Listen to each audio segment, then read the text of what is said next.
Olá, boa noite. Boa noite. 2016 vai entrar para a história.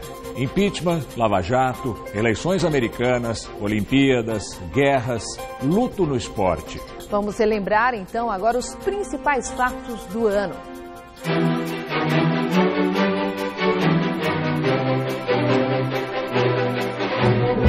Um ano e 4 meses depois de empossada, Dilma Rousseff é retirada do poder.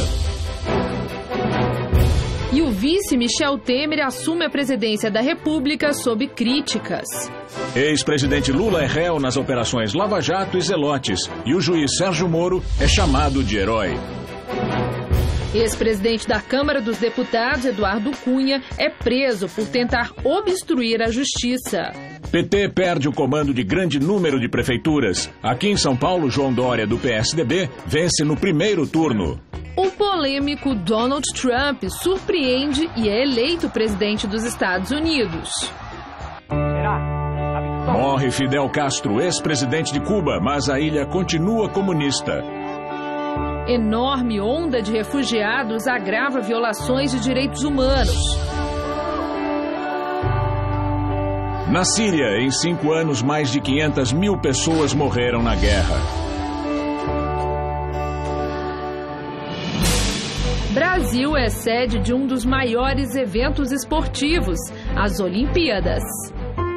Queda criminosa de avião da Chapecoense deixa o mundo em luto. 31 de agosto, um dia decisivo. Nessa data, o Senado aprovou o impeachment de Dilma Rousseff e Michel Temer assumiu definitivamente a presidência da República, com o desafio de pôr fim às crises política e econômica. Durante o ano, o cerco se fechou e importantes políticos viraram réus na Operação Lava Jato. Entre eles, o ex-presidente Lula e o ex-presidente da Câmara, Eduardo Cunha. O ano começou difícil para a presidente Dilma. Um dia depois de o governo ser atingido pela delação premiada do senador petista Delcídio do Amaral, a Polícia Federal fechou o cerco contra o ex-presidente Lula. Como é que a gente quer que as coisas aconteçam? Ele foi alvo principal da 24ª fase da Operação Lava Jato. As investigações puseram sob suspeita a propriedade de um apartamento no Guarujá e um sítio em Atibaia, frequentado pela família de Lula. O ex-presidente sempre negou ser dono dos imóveis. Segundo os documentos, o sítio pertence a sócios de Fábio Luiz, filho de Lula. Acatando um pedido do Ministério Público Federal, o juiz Sérgio Moro expediu um mandado de condução coercitiva, quando o investigado é obrigado a depor. Irritado, Lula considerou a atitude arbitrária. Se quiseram matar a jararaca, não bateram na cabeça, bateram no rabo, e a jararaca está viva. E em meio às investigações, o ex-presidente foi nomeado ministro da Casa Civil do governo Dilma.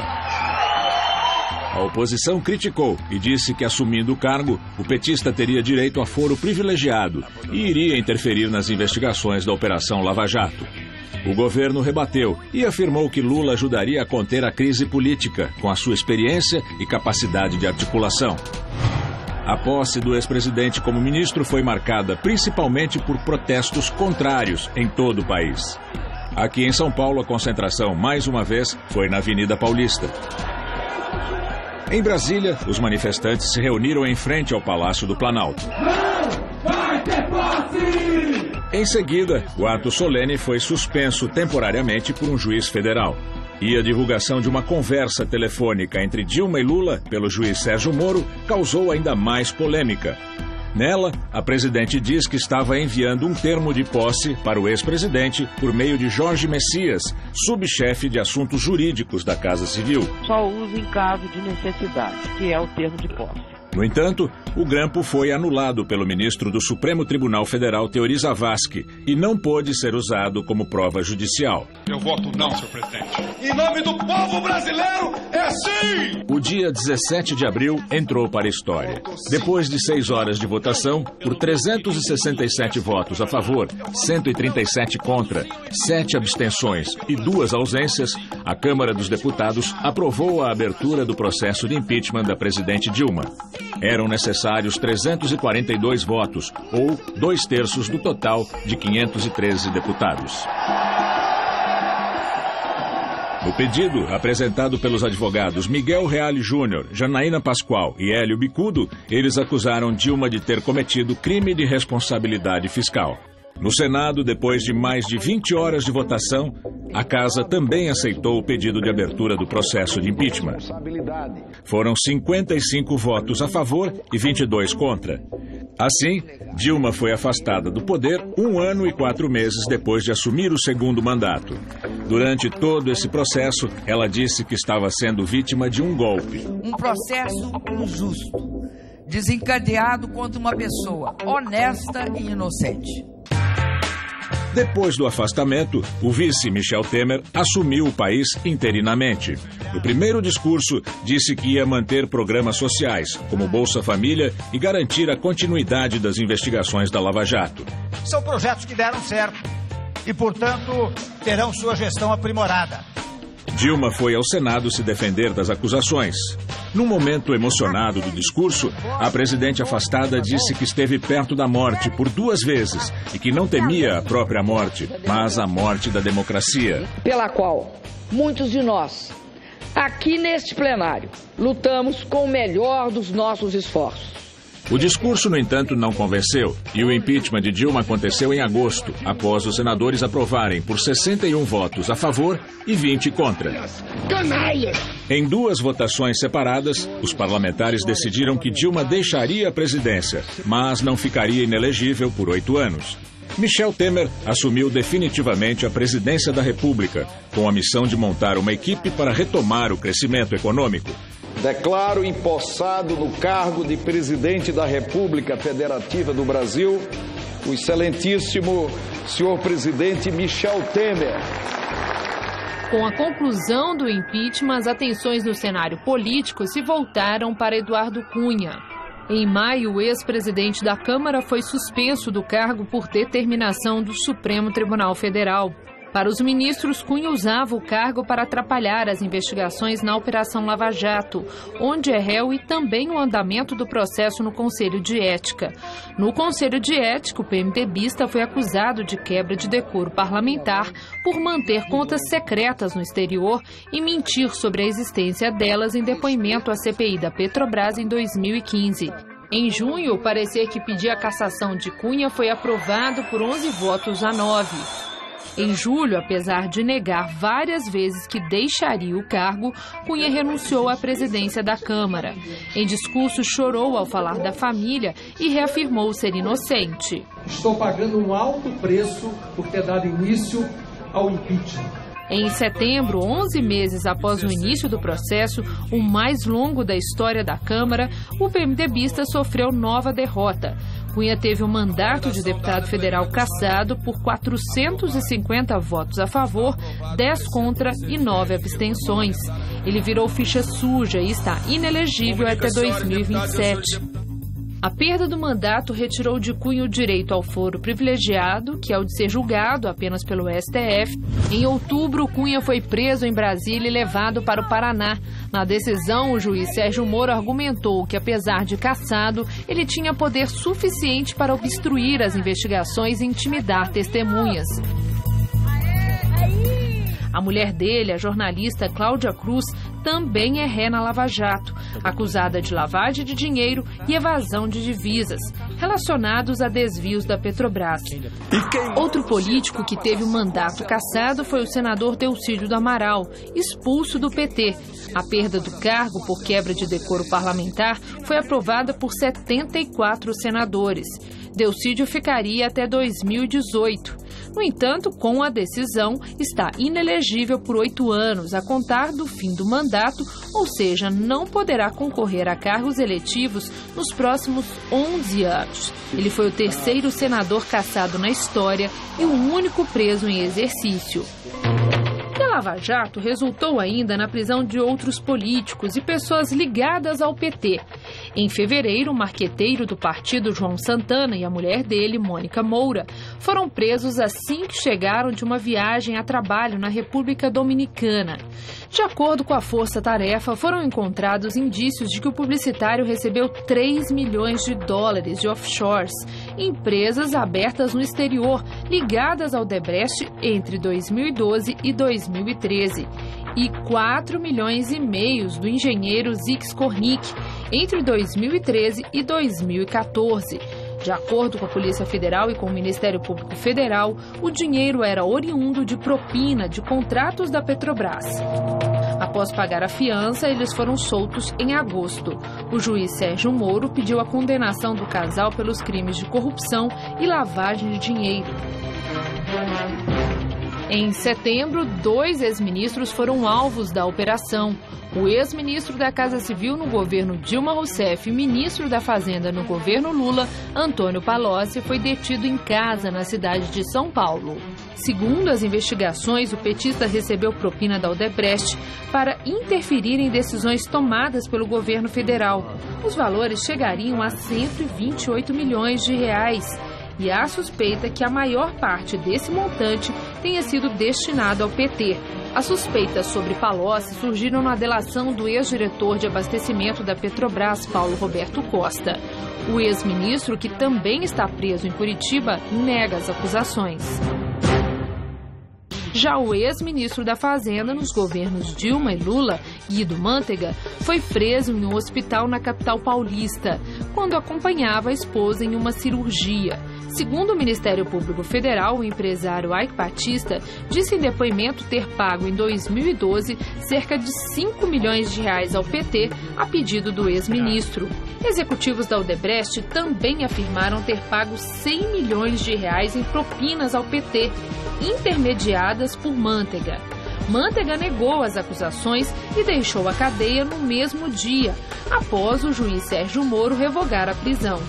Para o magistrado, mesmo solto, o ex-ministro não iria oferecer riscos ou interferir na colheita de provas. Em novembro, foi a vez do ex-governador do Rio de Janeiro, Sérgio Cabral, do PMDB. De acordo com o Ministério Público Federal, ele era chefe de uma organização criminosa que teria saqueado o Estado com atos de corrupção, envolvendo empreiteiras contratadas para executar grandes obras. Os valores em propinas chegariam a 224 milhões de reais. O ex-governador está preso em uma ala que ele mesmo construiu no complexo de Bangu. Cabral nega as acusações. O PMDBista virou réu por corrupção passiva, lavagem de dinheiro, formação de quadrilha e organização criminosa. A mulher dele, Adriana Anselmo, também foi presa, acusada de receber propinas por meio de seu escritório de advocacia e lavar 6,5 milhões de reais mediante a compra de joias. A prisão de Cabral ocorreu um dia depois que outro ex-governador do estado também foi preso. Antony Garotinho, do PR, foi um dos investigados na Operação Chequinho, que apura o uso do programa social Cheque Cidadão na compra de votos. Segundo os investigadores, em troca de votos, eleitores eram inscritos no programa que dá R$200 por mês às famílias de baixa renda. Outros 2 condenados na Lava Jato deixaram a prisão para cumprir a pena em casa. O empresário José Carlos Bunlai, condenado a 9 anos e 10 meses por gestão fraudulenta e corrupção passiva, passou para o regime domiciliar. Para a Justiça, ele foi o beneficiário de um empréstimo ilegal de 12 milhões de reais junto ao Banco Chaim, cujo destinatário final foi o Partido dos Trabalhadores. Os valores nunca foram pagos. O doleiro Alberto Youssef, um dos primeiros delatores da Lava Jato, deixou a prisão em Curitiba.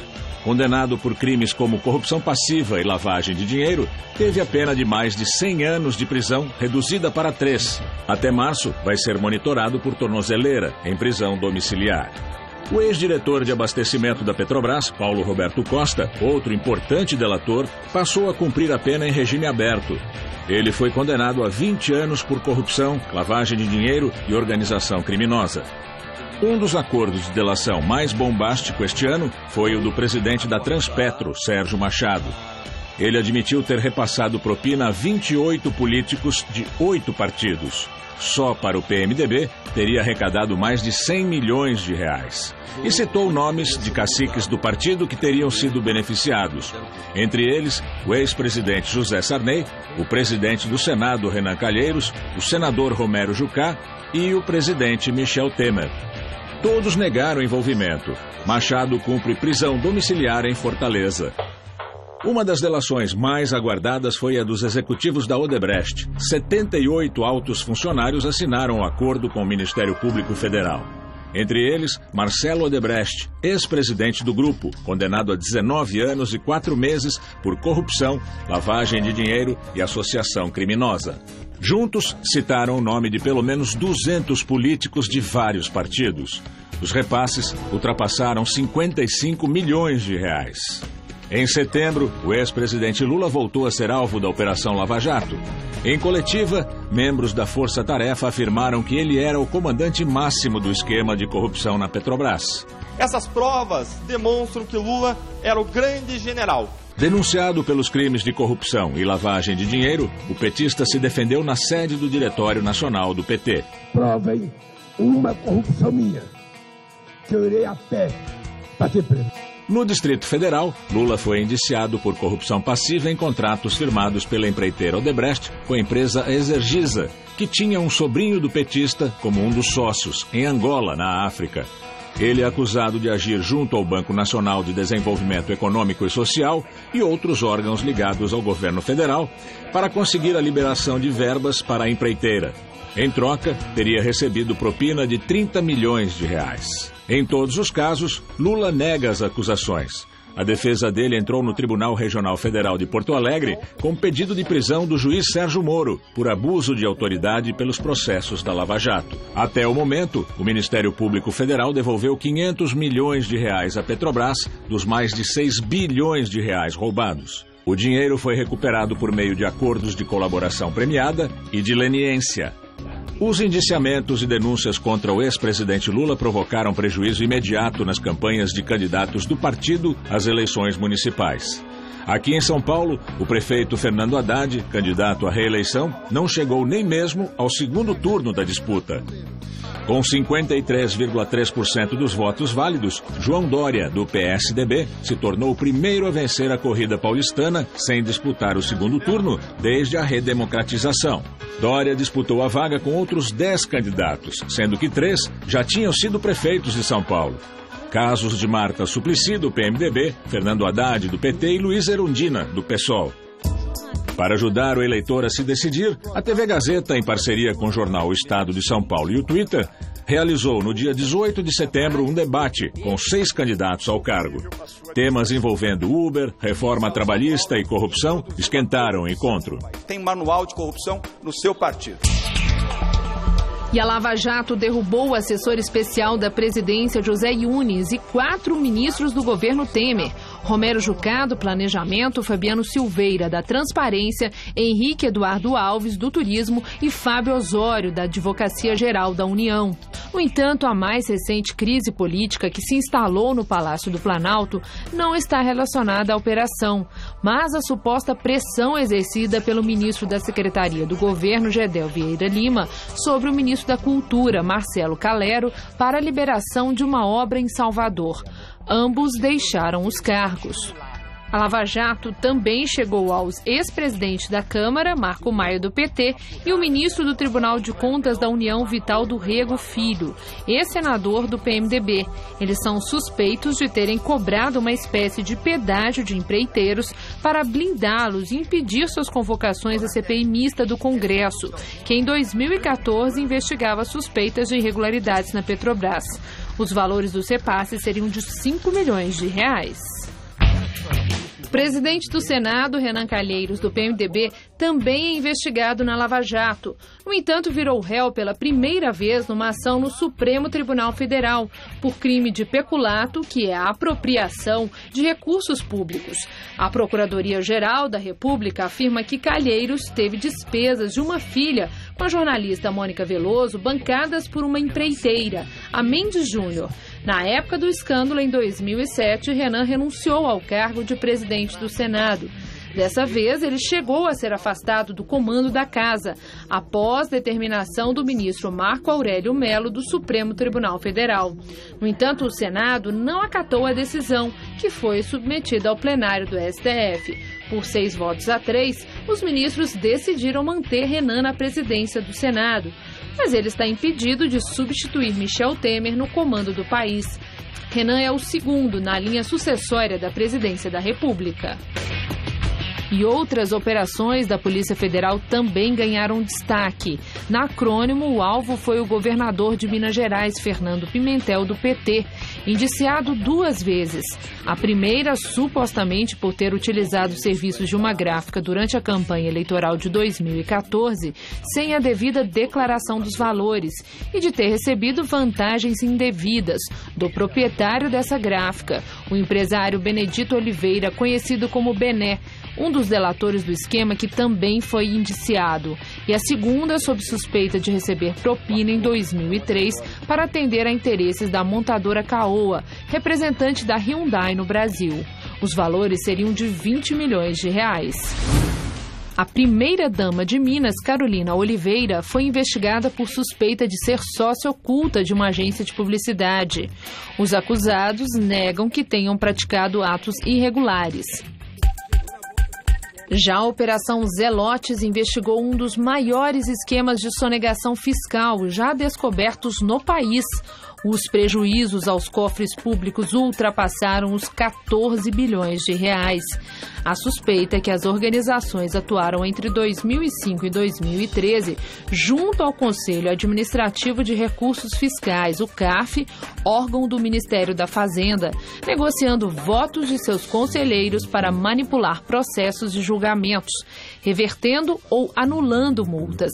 Entre as empresas investigadas estão grandes corporações dos ramos automobilísticos, como Ford e Mitsubishi, alimentício BR Foods na construção civil, a Camargo Correia, comunicação RBS, afiliada da Rede Globo no Sul, e financeiro Bradesco, Safra, Santander, Bank Boston.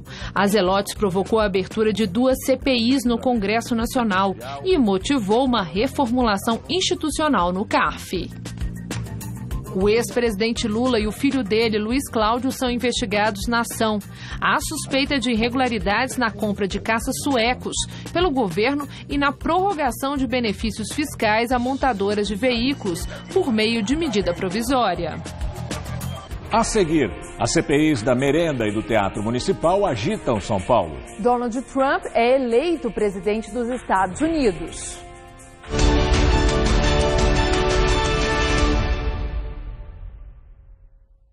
Após meses de muita disputa e reviravoltas, Donald Trump foi eleito presidente dos Estados Unidos. E o mundo perdeu um dos maiores líderes mundiais.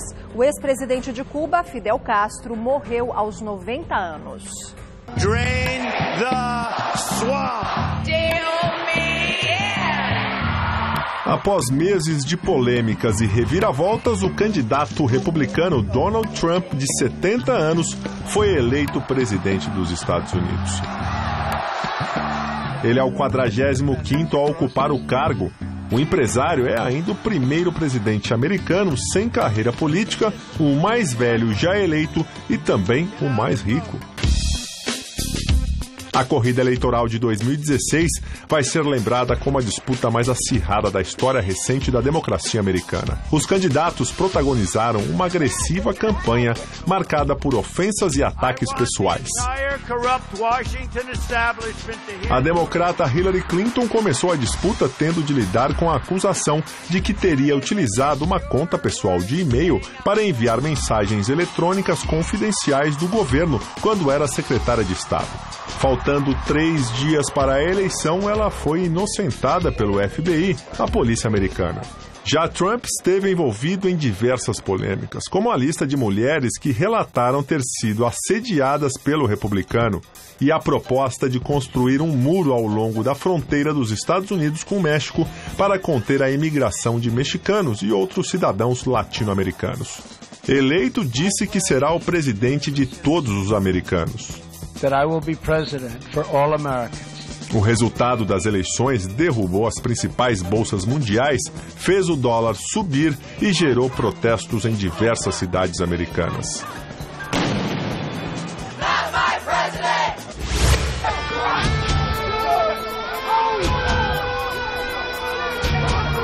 Os Estados Unidos também viveram momentos de tensão e protestos com novas mortes de negros por policiais brancos em Louisiana, Minnesota, Oklahoma e Carolina do Norte. Na maioria das vezes, as vítimas estavam desarmadas. Em um dos casos, a namorada da vítima transmitiu ao vivo por uma rede social os últimos instantes de vida do companheiro. As mortes motivaram manifestações em várias cidades americanas. Em represália, 5 policiais foram mortos em Dallas e outros 3 em Baton Rouge. O presidente Barack Obama disse que a violência contra negros reflete um grave problema social americano em que os ataques a policiais prejudicam a luta contra o racismo.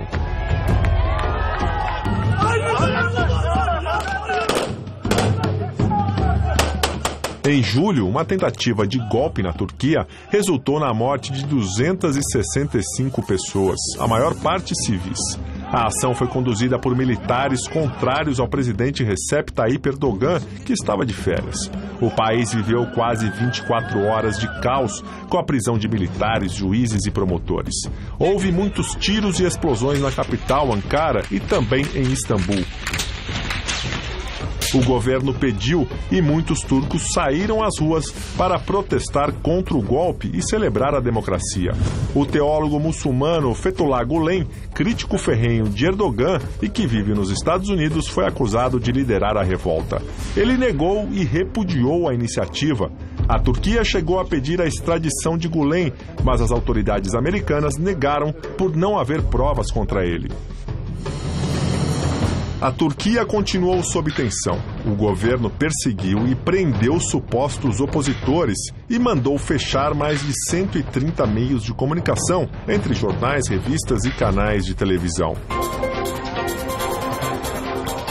Na Venezuela, uma série de fatores agravou os problemas políticos, sociais e econômicos. O país sofre com inflação anual de 3 dígitos, a maior da América Latina, acompanhada de escassez de alimentos, medicamentos e energia. Apesar de ser um dos maiores produtores de petróleo, voltou a importar o produto de seu maior inimigo, os Estados Unidos. A oposição culpa o governo de Nicolás Maduro pela crise. Milhares de pessoas foram às ruas reivindicar a realização de um referendo para revogar o mandato de Maduro, eleito em 2013, após a morte de Hugo Chávez. Mas o Conselho Nacional Eleitoral adiou a votação programada para dezembro. Com isso, a tensão aumentou ainda mais e a Assembleia Nacional aprovou a abertura de um processo para afastar Maduro. Após 4 anos de negociações, o governo da Colômbia e o grupo narco-guerrilheiro FARC anunciaram em agosto um acordo histórico de paz. Ofrezco sinceramente perdão a todas as vítimas do conflito. Em 52 anos, os confrontos mataram 220 mil pessoas, mas, contrariando pesquisas, no plebiscito de outubro, a população rejeitou o acordo. Um dos itens mais criticados foi a anistia geral para ex-guerrilheiros que cometeram crimes considerados menos graves, como roubos e extorsões. Apesar da negativa, os dois lados reiteraram a disposição de manter a paz. E quase 2 meses depois, FARC e Colômbia assinaram um novo acordo definitivo para pôr fim ao conflito, desta vez sem a participação popular. Em novembro, morreu Fidel Castro aos 90 anos. Será a vitória. Líder da Revolução Cubana, que em 1959 derrubou a ditadura pró-americana de Fulgêncio Batista, tornou-se chefe de uma ditadura pró-soviética que inspirou movimentos comunistas em vários países, inclusive no Brasil. Fidel manteve-se no poder absoluto por 47 anos, resistindo ao embargo econômico dos Estados Unidos e ao desmoronamento da União Soviética. Só se afastou oficialmente por motivos de saúde em 2006, mas permaneceu até o fim como principal referência do regime de partido único. Numa sucessão planejada e duramente controlada, seu irmão, Raul Castro, herdou seu lugar. Fidel foi logo cremado, suas cinzas ficaram expostas para homenagens durante uma semana, com longas filas na Praça da Revolução, em Havana, e em vários pontos do país. O futuro de Cuba pós-Fidel está amarrado ao futuro dos Estados Unidos pós-Obama. O presidente eleito Donald Trump já ameaçou recuar no acordo de reaproximação entre os dois países. As CPIs da merenda e do Teatro Municipal agitaram São Paulo. E mesmo com protestos de taxistas, o Uber foi legalizado.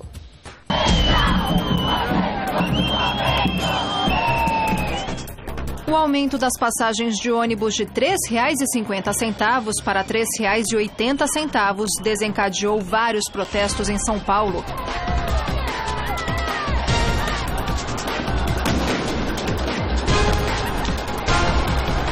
Em pelo menos 3 atos convocados pelo movimento Passe Livre, houve confronto entre policiais e mascarados. Ônibus e estações de metrô foram vandalizados. A polícia usou bombas de efeito moral e gás lacrimogêneo para dispersar os manifestantes.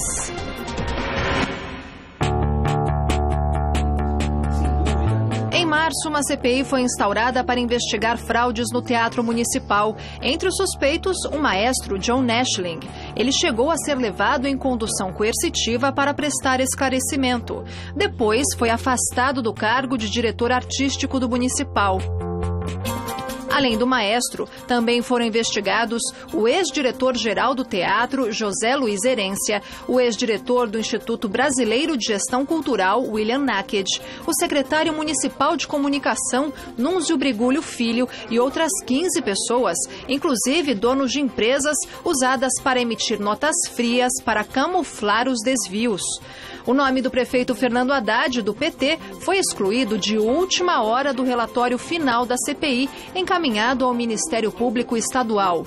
Segundo o documento, o rombo chegou a 21.800.000 reais, bem mais que os 15 milhões previstos inicialmente. Herência e Naked confessaram os crimes e firmaram acordo de delação premiada. Os demais envolvidos negaram participação.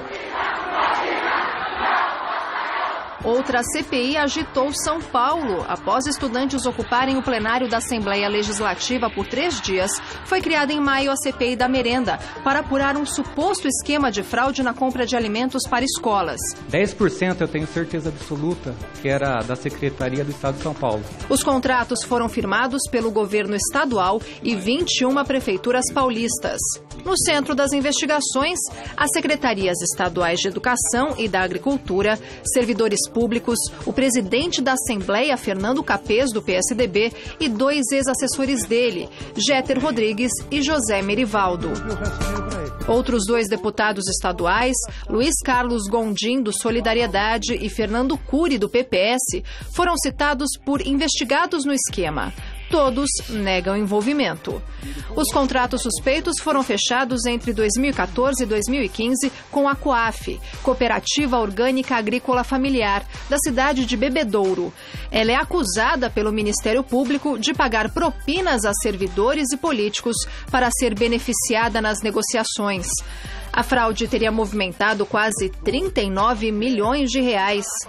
A CPI é um desdobramento da Operação Alba Branca da Polícia Civil de Bebedouro, que em janeiro de 2016 revelou o esquema denunciado por um ex-funcionário. Algumas sessões foram marcadas por tumulto, bate-boca e confrontos. O senhor concedeu uma parte do deputado Olim.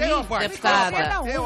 Não recebi nenhum centavo desta cooperativa. No depoimento do presidente da casa, Fernando Capês, um dos mais esperados, estudantes que queriam participar foram impedidos por policiais militares que chegaram a usar gás de pimenta para dispersar os manifestantes pelos corredores da Alesp. Todas as perguntas o senhor não vai responder? Não. O relatório final da CPI apontou 20 pessoas como responsáveis pelas irregularidades nos contratos. Os políticos citados nas delações, entre eles Capês, não constam na lista. A oposição criticou. Mas eu não fazia parte de nenhum esquema. O táxi vai ser cada vez mais sucateado. A gente não vai ter como bancar os custos da manutenção do carro. O mundo inteiro o Uber está operando, não tem por que não operar em São Paulo. A danificaram o carro com pedra, xingamento. Chega de palhaçada nessa cidade! Agora é cacete, prefeito! O que é melhor? O povo é quem fala, né? Após muita polêmica, o Uber foi legalizado em São Paulo. Taxistas fizeram vários protestos contra a regulamentação do aplicativo de transporte individual com o fechamento das principais vias da cidade. Veículos do Uber foram atacados. Após os incidentes, donos de carros pretos, cor com o maior número de veículos no aplicativo, passaram a temer pela própria segurança. Um teve o carro danificado ao tentar passar por uma manifestação no centro de São Paulo.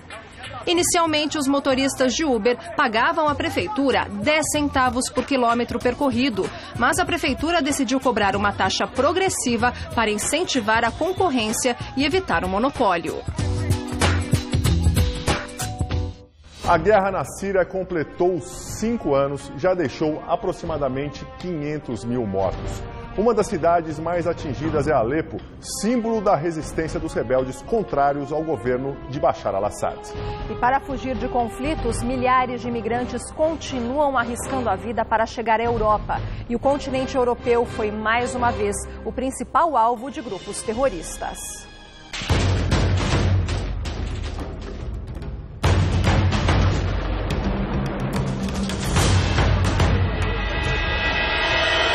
A organização Estado Islâmico, que pretende controlar partes da Síria e do Iraque, realizou e reivindicou dezenas de atentados. Só a Turquia foi alvo 3 vezes. Em janeiro, no centro histórico de Istambul, um homem-bomba matou 10 pessoas, a maioria de origem alemã. Um mês depois, uma explosão próxima a um alojamento militar deixou 28 mortos no centro de Ankara, a capital turca. E em junho, terroristas invadiram o aeroporto internacional de Istambul e mataram 42 pessoas. Os 3 atiradores também morreram. O embaixador russo em Ankara, Andrei Karlov, morreu após ser baleado por um atirador quando visitava uma galeria de arte. O responsável pelo ataque, que era membro da polícia turca, gritou palavras em defesa da Síria. Ele foi morto no local por forças de segurança. O presidente russo, Vladimir Putin, e o presidente turco, Recep Tayyip Erdogan, disseram que o assassinato foi uma provocação com o objetivo de prejudicar a relação entre os dois países e o processo de paz na Síria.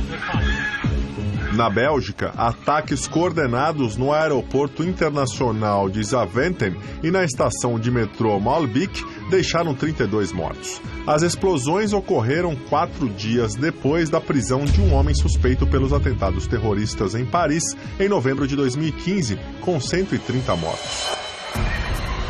Este ano, a França voltou a ser alvo do terror. Durante as comemorações do Dia da Bastilha, 14 de julho, em Nice, um caminhão avançou sobre a multidão. 84 pessoas morreram, entre elas uma brasileira e a filha de 6 anos. O motorista, um francês de origem tunisiana, foi morto pela polícia.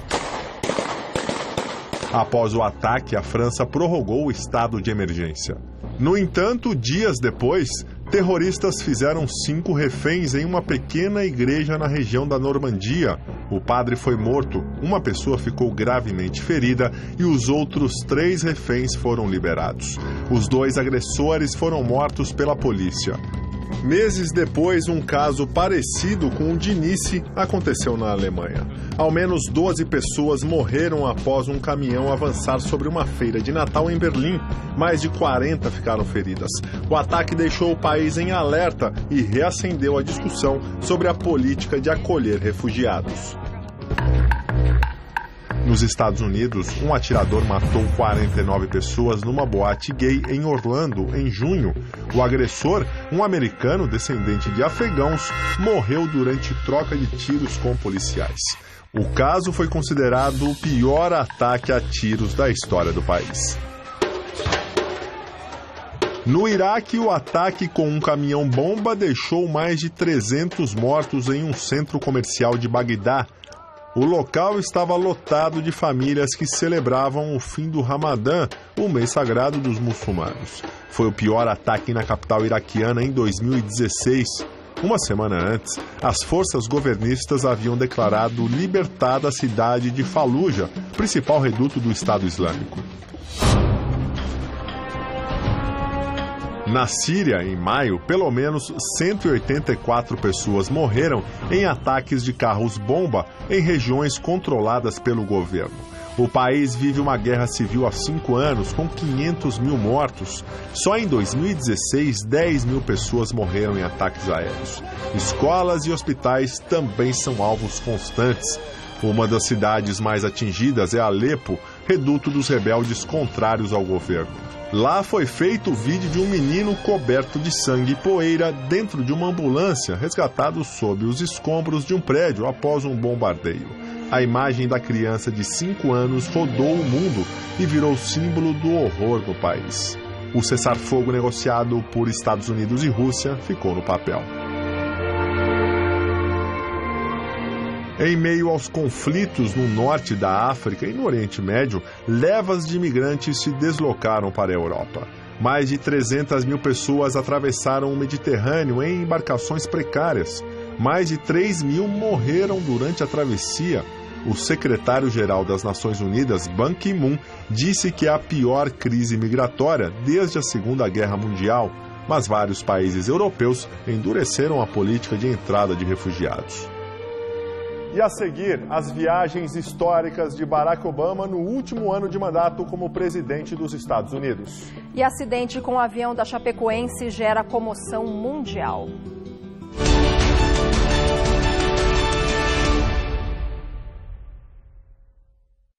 No último dia do ano, começa o desafio. Foi dada a largada para mais uma corrida de São Silvestre. Nas ruas de São Paulo, garra e superação numa grande festa do esporte. Fique ligado na TV Gazeta e acompanhe, ao vivo, todas as emoções de mais uma Corrida de São Silvestre. Próximo sábado, a partir das 8h30 da manhã. Eu estou no combate pelos meus filhos. Eu estou no combate pela minha família. Eu estou no combate pelos meus amigos. Nós estamos no combate pelo Brasil. Proteja quem você ama. Todos no combate. Todos juntos. Vamos vencer a luta contra o mosquito Aedes aegypti. Uma campanha da Fundação Casper Libero. Apoio TV Gazeta.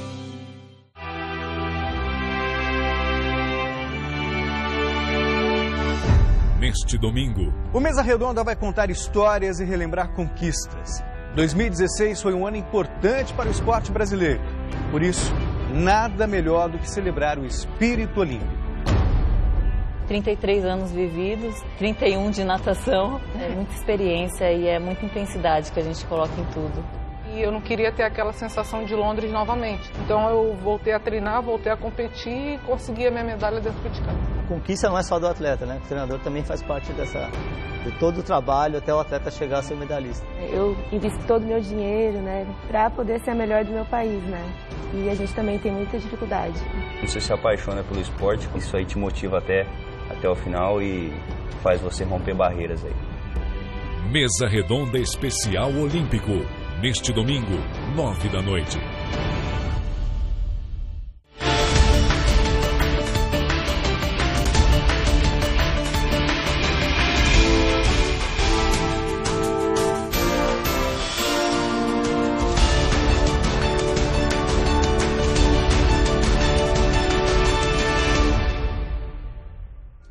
Febre mundial, o jogo Pokémon GO chegou ao Brasil.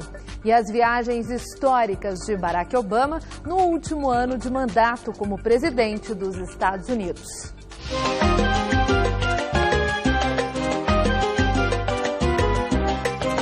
Em março, Obama e a família passaram 3 dias em Cuba. Foi a primeira vez que um presidente americano visitou o país em 88 anos.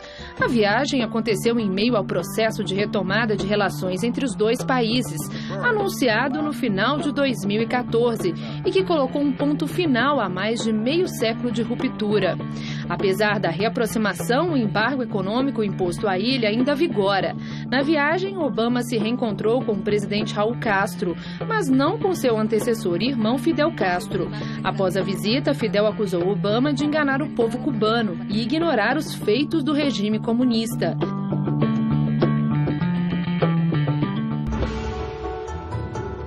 Depois de Cuba, Obama quebrou outro tabu ao visitar Hiroshima. Ele se tornou o primeiro presidente americano a visitar a cidade japonesa destruída por uma bomba atômica lançada pelos Estados Unidos no fim da Segunda Guerra Mundial.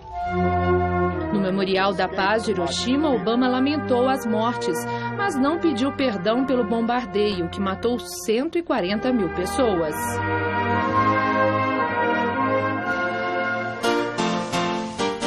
Encontra vários monstrinhos por aqui.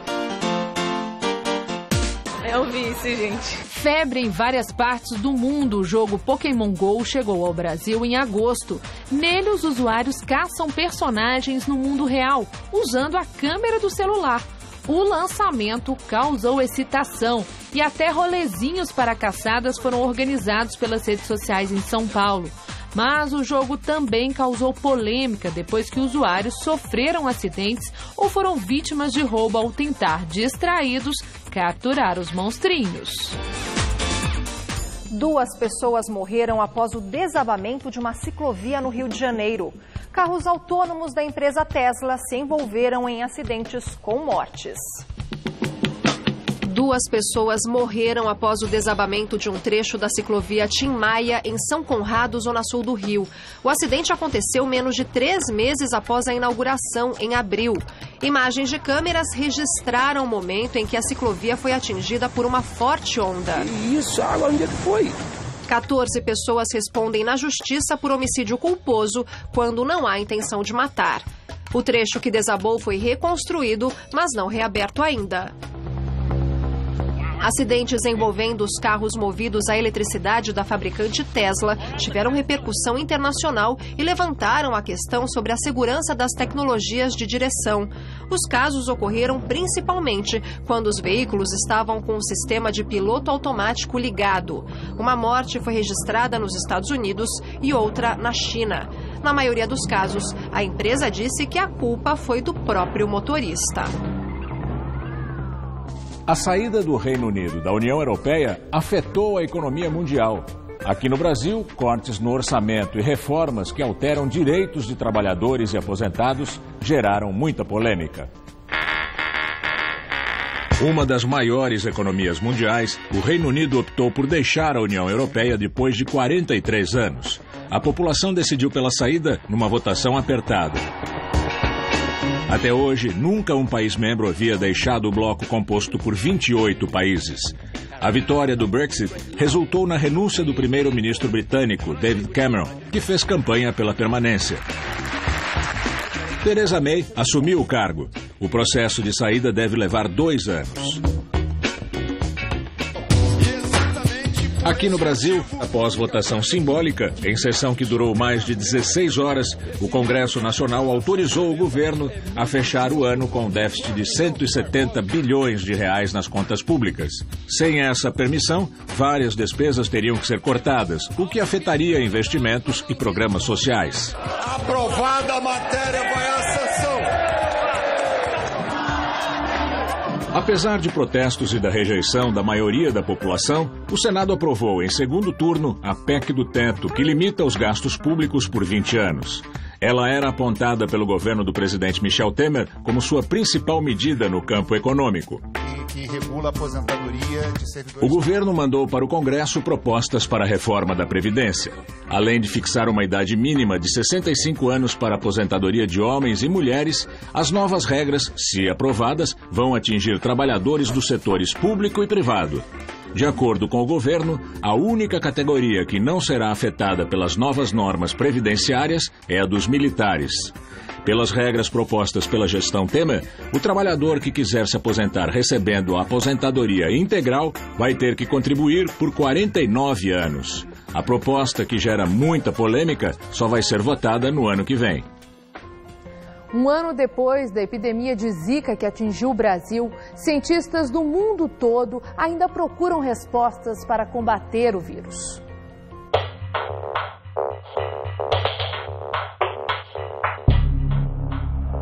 Segundo dados do Ministério da Saúde, o Brasil registrou mais de 2.100 casos de microcefalia em 2016. Outros 3.000 estão sendo investigados, a maioria relacionada ao vírus da Zika, transmitido pelo mosquito Aedes aegypti, também vetor de doenças como a dengue, febres, chikungunya e amarela. A região Nordeste ainda registra a maior taxa de incidência. Em São Paulo, mais de 50 crianças foram diagnosticadas com microcefalia. O Zika se espalhou por mais de 70 países e a microcefalia é contabilizada em 26. Aqui no Brasil, mais de 200 mil casos de Zika foram confirmados. Cientistas descobriram que o vírus pode sobreviver até 8 horas fora do organismo, mantendo-se altamente contagioso. Segundo a Organização Mundial da Saúde, a previsão de uma vacina contra a doença para 2017. Já a vacina contra a dengue é uma realidade. Por enquanto disponível no país apenas na rede particular, produzida por um laboratório francês, custa em média R$ 250 a dose. Este ano, o país registrou quase 1,5 milhão de casos da doença. O Brasil fez bonito ao sediar pela primeira vez os Jogos Olímpicos no Rio de Janeiro. Mas nem só de alegrias vive o mundo do esporte. Um trágico acidente de avião pôs fim ao sonho da equipe da Chapecoense, que vivia o melhor momento de sua história no futebol. O Palmeiras derrotou a Chapecoense por 1-0 e conquistou o Campeonato Brasileiro com uma rodada de antecedência, acabando com um jejum de 22 anos. Campeão Brasileiro 2016!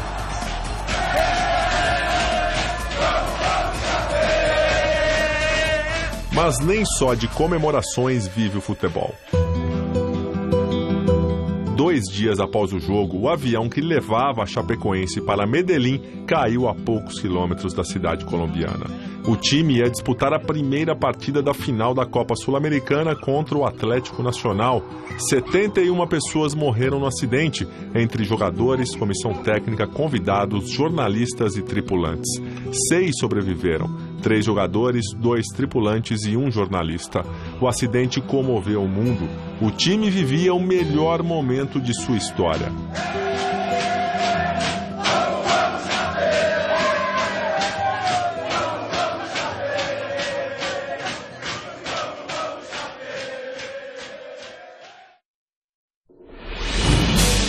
O Brasil foi sede de um dos mais importantes eventos esportivos do mundo, a Olimpíada, realizada entre os dias 3 e 21 de agosto no Rio de Janeiro.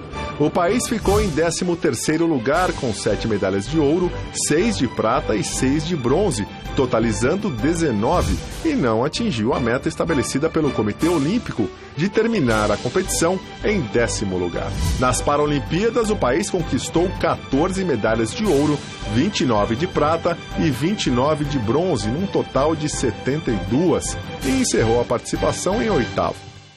E vamos relembrar agora as personalidades que nos deixaram em 2016.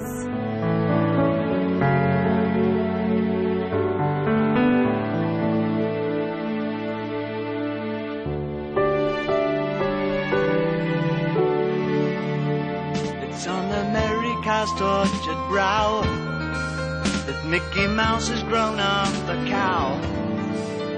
Now the workers are struggling.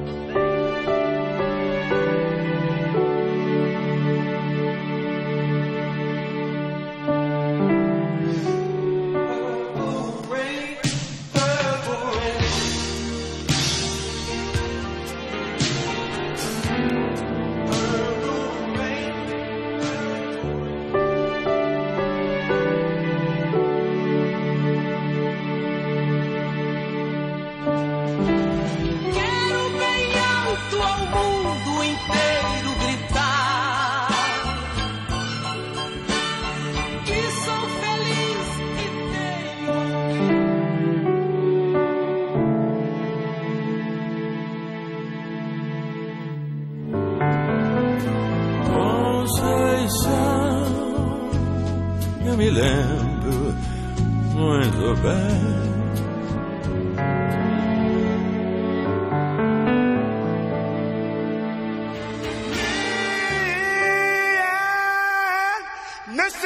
Mrs. Jones, Mrs. Jones, Mrs. Jones, Mrs. Jones.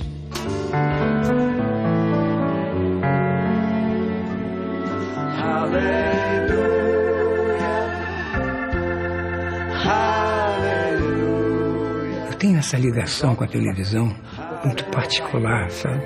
No começo ela era um adolescente, hoje é uma senhora quase da minha idade, mas eu ainda sou apaixonado por ela. Your faith was strong, but you needed proof. Essas foram as principais notícias de 2016. Nós, da TV Gazeta, desejamos a todos um feliz 2017. Boa noite, um feliz ano novo. Boa noite.